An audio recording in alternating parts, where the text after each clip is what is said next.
Hi everyone, I'm Miss Vanzo. I'm the engineering teacher here at CMS. I wanted to create this video so that I can go over online class expectations. I know that online learning is a lot different than in-person learning, so I wanted to make sure that you understand all of the class expectations. If you need to contact me for any reason, I have on this slide my classroom phone number. You can call me if you need to talk. Sometimes emailing doesn't get sometimes you have so many questions that an email might not work. So feel free to call me. And during my plan, I will make sure, either my plan period or after school, I'll make sure to give you a call so that I can answer those questions. You can also email me or message me directly in Canvas. Just like when you're in the classroom, even when you're out of the classroom, there still are behavior expectations. These are CMS's 4Bs. Be respectful, be responsible, be safe, and be in control. You will be talking with other students on the discussion boards. So that's where the be respectful comes in. It's your job to be responsible and keep track of all of your assignments because I will not be seeing you in person every day to remind you to get those turned in. So it's your job to be in control of your own learning. So your responsibilities as an online student are to constantly check Canvas. Not constantly, but you do need to be checking it every day. I'll be sending out announcements weekly, so make sure that you're checking those announcements and watching the weekly updates so that you know what it is you should be doing for that week. Always communicate to me about any questions or issues that you're having. I don't like to hear about the issues after the due date because at that point, the assignment's already late. So make sure that as soon as you come up with a question or an issue that you're communicating that with me so that I can help you to be successful. It's really important to have your assignments turned in on time and also make sure that you are putting forth your best effort, that you're not just rushing through assignments just to get something turned in. You might be wondering where you turn your work in. If you're a sixth grader, you're learning Canvas. Canvas is the app that we use to turn in all of our work. It's where you'll see all of your assignments. If you're a seventh or eighth grader, you should be very familiar with Canvas and how that works. Again, making sure that you turn things in by the due date. If you do turn in a late assignment, you're going to see that reflected in your weekly academic behavior grade. You'll get one of those every week. I'm going to discuss that on a later slide. So for your grades, they're broken into 3 different categories. 60% of your grade is weighted in academic achievement, 20% is in student practice, and 20% is in academic behavior. Academic achievement is where all of your main projects are going to go. So the final projects that you turn in my class, you'll be doing design challenges. Those projects are going to be a majority of your grade, 60%, as well as your discussions. Your discussions will also be 60% of your overall grade.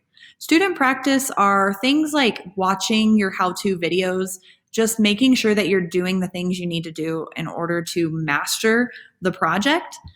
Academic behavior, like I said, is the weekly grade that you'll get, making sure that you turn everything in on time. Always refer to project rubrics and assignments and assignment explanation videos in order to understand what the objectives are. I kind of laid out a vague description of how I do grades. If you really are focused on getting an A in this class, you really want to make sure that you're putting in a lot of effort into the assignments. If you're only turning in a drawing or a picture that took you 10 or 15 minutes to do, then you can't really expect to get an A on that assignment. You will get an F, a 0, if you don't turn it in at all. And then in the middle, you can read these objectives. I am going to put a copy of this slide in the how-to resources of the course so that you can go through and read these slides if you need to refer back to them. Your weekly academic behavior grade. So this is what I was trying to talk to you guys about. You don't have to turn anything into this assignment every week. You'll see it under each week, and that's because you will be getting a grade there every week. And if you want to get full 10 out of 10 points on your academic behavior grade. You want to make sure that all of your work for the week was turned in on time. All of your weekly work will be due by Saturday at midnight. So that means that you will have your 2 off days a week, potentially 3 if you don't go to school on Friday. And then you also have Saturday. So you have plenty of time to get your work done, and you just want to make sure that it's turned in by Saturday night. Like I said, your best effort needs to be put in. If you're turning in assignments every week that you didn't put a lot of effort into, then that will be reflected in your academic behavior grade. Also, asking for help is very important. Academic behavior means that you're seeking the help you need when you need it. If you didn't turn in an assignment and then I send you an email asking why you didn't turn it in and you tell me that you had a technology issue, then you're going to lose points on your academic behavior grade because you didn't come and talk to me and ask me how to troubleshoot that technology issue that you were having. Weekly overviews. So you're going to see weekly overviews under each week. These are going to be videos that I record where I go over all of the directions and assignments for that week. So make sure that the first thing you do every Monday or Tuesday is watch that weekly overview video. It would be just as if you were sitting in the classroom listening to me go over the directions. So please watch those weekly overviews. Most weeks you have a discussion. Not all of the weeks have I put a discussion in there, but the discussions are where I will post videos or articles, and then I'm going to post several questions for you to answer. It's really important that you make one initial post every single week. Your one initial post will be answering those questions that I put into the discussion. And your initial post needs to be at least 5 sentences long, but I would love to see that you go more in depth and make your responses longer and more detailed. You also have to reply to 2 of your classmates. You have to reply in at least 1 sentence, but hopefully your response is a little longer and that you have more to talk about with that student. This is a way to have a virtual discussion since we are not meeting in class. You are graded on spelling and grammar in these discussions, so make sure that you're putting a capital and a period, you're using your spell check, and most importantly, you have to be respectful to all classmates. You will be reading their responses, and if I see anybody make any rude comments to other classmates, you're definitely going to lose points on both the discussion and academic behavior, and potentially get a phone call home so that I can discuss that you're not being respectful in the online discussions. So please make sure that all of everything that you say is kind and respectful. Okay, so every week you'll have assignments that you need to turn in. Depending on what the assignment is, your uploads could be a little bit different. For your design challenges, you're going to be making models. Your model could be a drawing, a Google slide, a Google Doc. It could be an Edpuzzle video, a photo from your camera roll. Whatever it may be, assignments mean that it's your job to upload your work and turn in your assignment there. Please refer to the how-to resources for information specifically how to turn in assignments in Canvas.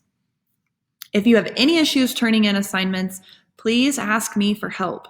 Sometimes you might be able to ask another student in your class how to turn in an assignment, and they might be able to help you as well. Some of my assignments have extra credit. The extra credit is optional. That's really important because I don't want you stressing thinking that you have to do the extra credit. For example, on some of my design challenges, if you decide to build an actual physical model out of cardboard or popsicle sticks, then you will get extra credit for that. But please note that that's optional.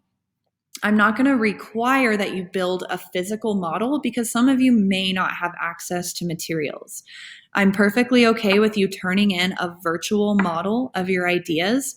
If you do need some materials, I do have some here in the classroom. So if you send me an email, let me know that you might need like string or rubber bands or something like that. I can find a way to get it to you, hopefully. It's going to be a great semester. This is my first time ever teaching an online class, and I'm assuming that it's your guys' first time taking an online class. So just know that we're going to need some patience, and we're all going to work together. Keep a positive attitude. As I designed this online course, I really did try to make it fun for you guys. So I hope that you enjoy it. And hopefully next year you'll be able to take my in-person engineering class where we do a lot of hands-on work. Thank you for watching this video. You're going to have to take a quiz at the end and turn that in. So please make sure to take the quiz so that you can get credit for the expectations video assignment. Thanks, guys.